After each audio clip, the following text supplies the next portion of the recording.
کیا وہ state structure ایک گزشتہ 2 مہینے میں ڈیولپ ہوتا ہوا نظر آ رہا ہے, جیسا کوئی NDS ہو, جیسا کوئی باقاعدہ پولیس ہو, کوئی سراغ رسانی کا ادارہ ہو؟ کیا آپ کو نظر آیا ہے اتنے دن میں وہاں پہ کچھ ڈیولپمنٹ اس حوالے سے؟ دیکھیں حبیب سے, جہاں تک اسٹیٹ اسٹرکچر کی بات ہے, سب سے بڑا چیلنج تو اس وقت معاشی ہے. اسٹیٹ اسٹرکچر ڈیولپ کرنے کے لیے آپ کو جس قسم کی اکنامک صلاحیت درکار ہے وہ یہاں پر موجود نہیں ہے. صورتحال یہ ہے کہ لوگوں کی تنخواہیں بھی جو ہیں وہ ادا نہیں ہو پا رہی. بہت سے اس وقت طالبان کے جو لوگ ہیں وہ ہیں جو نظریاتی طور پر ابھی بھی کام کر رہے ہیں. کئی لوگوں سے بات ہوئی, انہوں نے کہا کہ ابھی تک ان کو ایک پیسہ نہیں ملا, لیکن ان کو اس پر اعتراض نہیں. تو جو نظریاتی لوگ ہیں وہ تو موجود ہیں, لیکن ظاہر سوال یہ پیدا ہوتا ہے کہ بعض انسانی تقاضے ہوتے ہیں. کب تک آپ جو پیٹ کی ضروریات ہیں ان کو نظر انداز کر سکیں گے؟ تو دوحہ میں بھی آج میٹنگ جاری ہیں. اب یہ کہ جب تک یہ معاملات نہیں بدل جاتے تو اس وقت تک جو اسٹیٹ اسٹرکچر ہیں جن کی آپ بات کر رہے ہیں وہ مکمل طور پر فعال نہیں ہو سکیں گے. حسن صاحب یہ بھی بتائیے کہ کچھ عرصے سے داعش کے پیچھے کی فورسز جو کہ داعش کو فنڈ کرتی ہیں, ان کو انفارمیشن دیتی ہیں یا کسی پراکسی کے تھرو ان کو یوز کر رہی ہیں, اس کے اوپر بہت سی اسپیکولیشن ہوئی. لوگوں نے کہا کہ کیونکہ داعش طالبان کے ساتھ لڑ رہی ہے تو شاید ویسٹ کی کچھ پاورز, امریکہ کا نام بھی لیا گیا کہ جی وہ شاید ان کے پیچھے ہوں. بھارت کی اکثر بات ہوتی ہے کہ داعش خوراسان جو ہے اس کے انٹرسٹ افغانستان کے اندر کم از کم بھارت کے ساتھ الائنڈ ہیں, کیونکہ اگر وہ افغانستان کو ڈیسٹیبلائز رکھیں گے, طالبان کی گورنمنٹ کو سیٹل ڈاؤن نہیں ہونے دیں گے تو ان کو مزید تھوڑی سی اسپیس ملے گی. کوئی اس طرح کی بات بھی وہاں پہ بات ہو رہی ہے کہ داعش کے پاس یہ ریسورسز افغانستان کے اندر کدھر سے آ رہے ہیں, کون سی پاورز اس کے پیچھے ہیں؟ دیکھیں داعش کا ایک تو لوکل نیٹ ورک موجود ہے. جہاں تک سیمیٹریکل وارفیئر کا تعلق ہے, جو غیر روایتی جنگ ہوتی ہے, اس میں عموماً وسائل اس حد تک درکار نہیں ہوتے جس حد تک ایک روایتی جنگ میں درکار ہوتے ہیں. تو ایک IED تیار کرنے میں, ایک پریشر کوکر بم بنانے میں اتنا خرچہ نہیں ہوتا.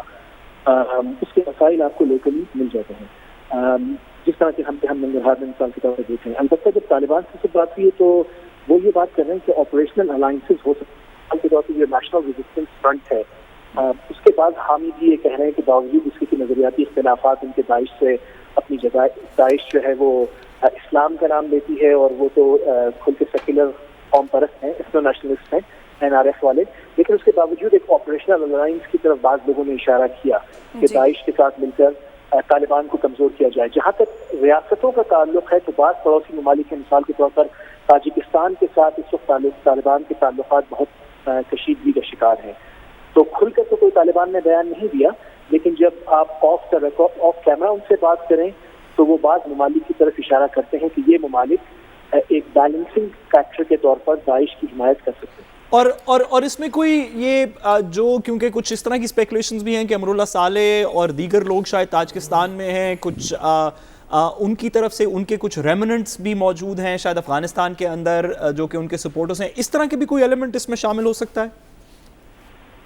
جی بالکل. دیکھیں ہم میرے خیال سے عراق سے ہم سبق سیکھ سکتے ہیں. عراق میں جب اسلامک اسٹیٹ آف عراق سے بڑھ کر مجاہدین شورا کونسل بنی اور اس کے بعد پھر اسلامک اسٹیٹ آف عراق جب وجود میں آتی ہے اور آگے جا کے پھر وہ Islamic state of Iraq and شام اپنے آپ کو ڈکلیئر کرتے ہیں, تو ایک چیز یہ ہم نے دیکھی تھی کہ جو صدام حسین لوئلسٹ تھے, جو سیکولر باسسٹ تھے, عرب سوشلسٹ جو تھے, ان کا اسلام سے کوئی لین دین نہیں تھا, لیکن جب ان کے پاس کوئی اقتدار چلا گیا تو ان میں سے بہت سے لوگوں نے داڑیاں رکھی اور وہ داعش میں شامل ہو گئے.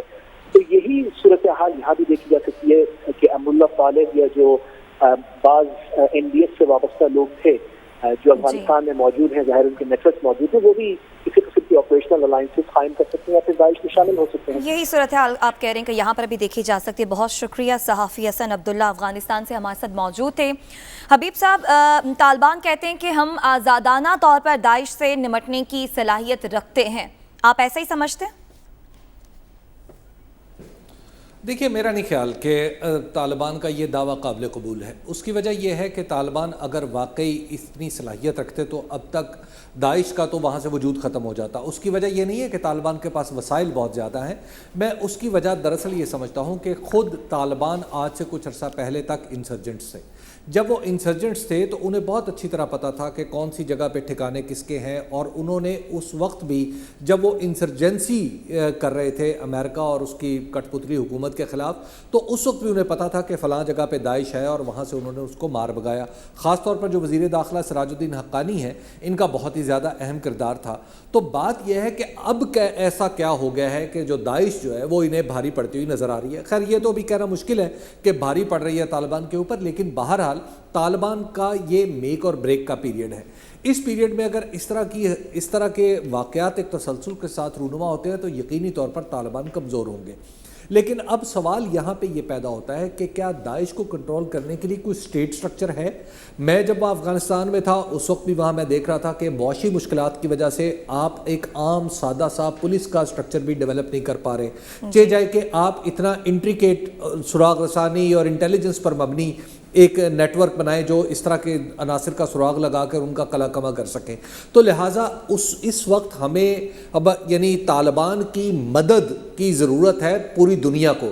وہ جو عمران خان بار بار کہہ رہے ہیں نا کہ آپ طالبان کی مدد کریں، انہیں اکیلا نہ چھوڑیں، اور خود آج طالبان کے ساتھ امریکہ بھی ایک انٹریکٹ کر رہا ہے. تو سب سے پہلا مسئلہ یہ ہے ان کا معاشی. جب آپ ان کا معاشی مسئلہ حل کریں گے تو اس کے نتیجے میں وہاں پر دوسرے مسائل بھی حل ہونا شروع ہو جائیں گے. اور اگر معاشی مسئلہ حل نہ ہوا تو باہر سے بیٹھا ہوا کوئی بھی شخص جو ہے وہ تھوڑے سے پیسے بھیج کے وہاں پر کوئی پریشر کوکر بم بنوا دے گا، وہاں پہ کوئی پائپ بم بنوا دے گا، کوئی اس طرح کا اور بم لگوا دے گا. آپ کو یاد ہوگا کہ یہ جو بم بنانا ہے نا، یہ اس کی ٹیکنیک اتنی سادہ ہے کہ پہلے معاف کیجیے گا جی، جب امریکہ اور نیٹو فورسز افغانستان میں موجود تھیں تو پاکستان کے سے ہونے والی فرمائشوں یا پاکستان سے ہونے والے مطالبوں میں ایک مطالبہ یہ بھی ہوا کرتا تھا کہ ہماری طرف سے یعنی پاکستان سے کابل کے اندر کھاد نہ جائے، یوریا اور ڈی اے پی نہ جائے، بالخصوص یوریا نہ جائے، کیونکہ یوریا کھاد جو ہے وہاں پہ بم بنانے میں استعمال ہو سکتی تھی کیونکہ اس میں نائٹروجن کا بہت زیادہ ایلیمنٹ ہوتا ہے. تو اس وقت یہ باقاعدہ طور پر ہماری سیکیورٹیز ایجنسیز کو کہا جاتا تھا کہ آپ اس کو روکیں. تو ہمیں کئی بار امریکہ کے دباؤ پر اپنی جو کھاد ہے وہ روکنی پڑتی تھی تاکہ افغانستان نہ جائے. اور افغانستان میں ظاہر باغات ہیں وہاں پھلوں کے، وہاں پہ یوریا کی بھی ضرورت ہے، ڈی اے پی کی بھی ضرورت ہے.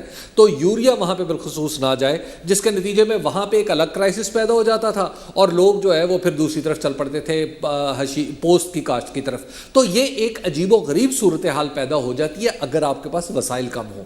تو وسائل جو ہیں اس وقت طالبان حکومت کی ضرورت ہے، وہ انہیں پورے کرنے چاہیے.